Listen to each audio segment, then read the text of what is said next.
Assalamualaikum warahmatullahi wabarakatuh. Apa kabar lur? Wah, hari ini aku penekan sih lur. Iki ceritanya itu aku mau cari wadah buat membersihkan atau menjernihkan minyak yang selama ini tak gunakan buat goreng ikan selama mancing lur. Jadi kan waktu mancing itu dapat banyak ikan, itu saya goreng tapi minyaknya itu tak kumpulkan lur. Jadi sampai ireng kayak minyak ya. Wah, iki wis itu ada lur. Gandeng ora iso tak cekel, jadi tak nggih helman sih. Nek soalnya nek tak cekel tangan aku medune kuwi ora iso gojekan, iso njluwep tiba engko. Nah iki gandeng ada itu reget, jadi tak bersihkan dulu ya lur ya. Jadi tak cuci-cuci dulu.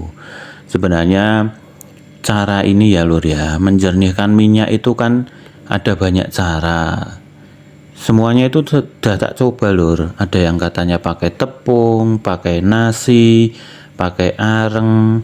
Oh kita tetep wae minyak sing tak jernihkan kuwi malah dadi ireng ya, wireng ya lho lah. Wis ra layak digunakan meneh lur. Jadi aku menemukan satu cara ya lur ya. Caranya itu pakai, nanti ada videonya ya, bahan-bahan yang digunakan apa, tapi ini tak cuci-cuci dulu ya lur ya, daripada nanti wadahnya terlalu banyak yang mengotori, nanti cucian piringnya numpuk lah ya malah bahaya. Nah, ini ada wajan yang bekas buat goreng tadi masih ada yang di tempat cucian, ya tak cuci sekalian. Wah, cuci kan bersih, engkau kan tidak terlalu banyak pekerjaan setelah menjernihkan. Nah ini ya lur ya, jadi walah malahan juglok iki lur. Yes. Nah, cara menjernihkan minyak sebenarnya itu kan banyak ya. Kalau dicari di internet itu kan banyak, tapi ternyata wangel lur, tenan wangel banget. Tak coba kabeh lur. Ada yang katanya pakai nasi, ada yang katanya pakai tepung, itu udah tak coba semua, tapi ya gagal. Nah ini kebetulan bahannya sudah ada lur, sudah datang, saya belinya online. Jadi nama bahannya itu apa ya, Bleaching Earth ya. Nanti kamu dicari saja Bleaching Earth. Bentuknya itu serbuk lur, mirip tepung, tapi ini baunya bau tanah ya, kayak tanah liat, semi semen itu lur. Jadi bentuknya serbuk. Nah ini kita buka dulu ya lur ya, nanti kita buka terus kita bikin nanti takarannya seperti apa. Simak terus ya lur ya videonya. Ini alat yang tak gunakan buat nakar, itu alat yang biasanya dibuat untuk ngambil beras itu loh lur. Jadi kalau misalkan mau nanak nasi itu kan pakai ciduk kecil itu yang buat ngambil beras. Biasanya gawan bawaan dari beli rice cooker itu ada. Nah ini kita siapkan dulu ya lur ya. Bubuknya saya buka dulu ya. Ini harganya murah kok lur, bervariasi antara di bawah 20.000 sampai ada yang 50 ribuan lah, tergantung kualitasnya.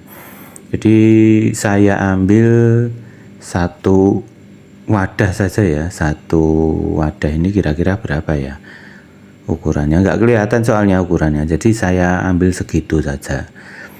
Nanti minyaknya satu botol ya, satu botol itu yang warnanya hitam itu loh. Nah nanti kita mau menjernihkan ini, jadi nah nanti yang kita jernihkan minyak yang ada di botol ini. Nah warnanya hitam sekali itu, apakah nanti bisa kembali jernih atau tidak ya lur ya. Nah kita coba dulu, kita nyalakan kompornya dulu, terus nanti bahan-bahannya dimasukkan.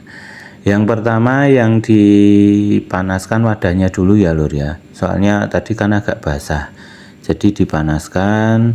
Terus setelah airnya itu kira-kira sudah agak kering, kita tuang saja lur. Ini semuanya saya tuang.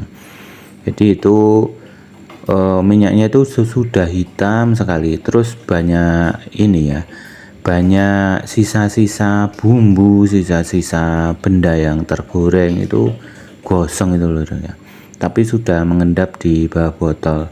Ini sebenarnya waktu nuang itu baiknya disaring kok lur, jadi ampas-ampasnya itu tidak terlalu banyak masuk ke penggorengan.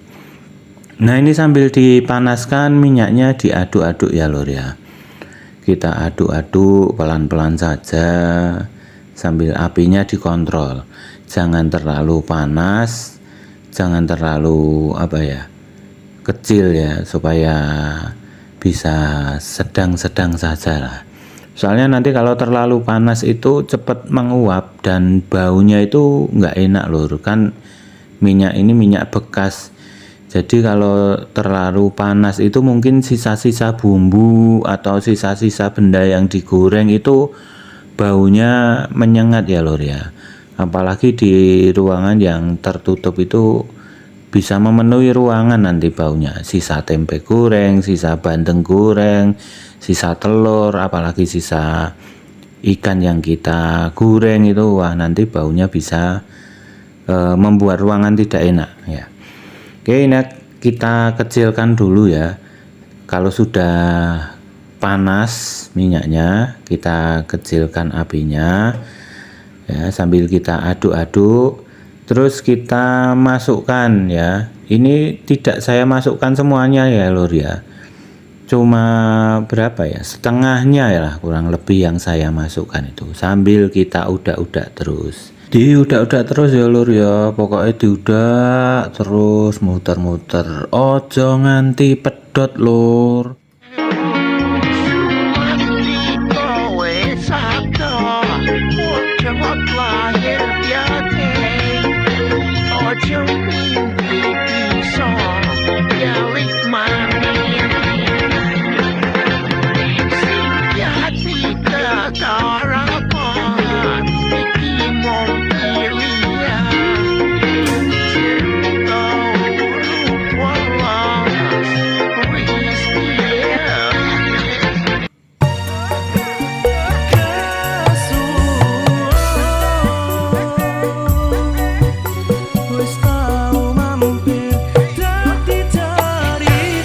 Nah ini jadi hasilnya sudah kelihatan ya, endapan kotorannya itu mulai jatuh ke bawah, sementara permukaan minyak itu kelihatan jernih ya. Setelah proses ini nanti kita akan diamkan selama kurang lebih 24 jam lah, sampai besok pagi. Apakah nanti, nah ini setelah pagi kita lihat ternyata kotorannya sudah mengendap di bagian bawah semua, minyaknya sudah kelihatan jernih ya. Kita nanti akan lanjutkan ke pemindahan ke dalam botol. Nah, ketika memindahkan ke dalam botol ini baiknya sambil kita pakai saringan ya, tapi ini saya cari saringan itu enggak ketemu, jadi langsung saya tuang pakai corong ya, karena kalau pakai saringan itu kan meminimalisir ikutnya kotoran endapan. Cuma ya sebenarnya endapannya itu sudah di bawah semua. Nah ini kita masukkan, dan di sampingnya ada botol minyak bekas yang kemarin juga saya simpan karena hasil penggorengannya ada 2 botol minyak ya. Setelah kita tuang ternyata kelihatan sangat jernih bila dibandingkan dengan minyak bekas yang satunya. Ini berhasil ini penggunaan bleaching art untuk menjernihkan minyak goreng bekas itu ternyata berhasil. Hanya saja di sini nanti tidak full ya, artinya ada volume yang terkurang karena nggak pakai saringan itu saya nggak berani menuang sampai tuntas, takutnya itu kotorannya itu bisa masuk ke dalam botol, nanti malah mengotori minyak yang sudah kita jernihkan.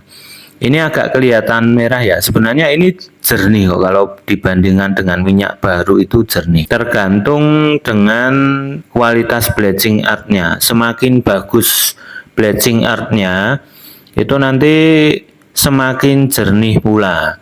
Dan bau bleaching earth itu kan seperti tanah. Jadi nanti semakin bagus bleaching earth yang digunakan itu, bau seperti tanah itu juga semakin minim. Kalau misalkan harganya semakin mahal itu biasanya semakin jernih. Nah, ini bisa kita lihat ya, sudah sangat jernih sekali, dan kita nanti akan coba untuk menggunakannya untuk menggoreng. Apakah layak untuk digunakan lagi atau tidak ya.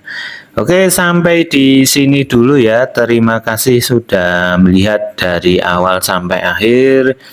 Buat teman-teman yang mau mencoba, silahkan. Terima kasih.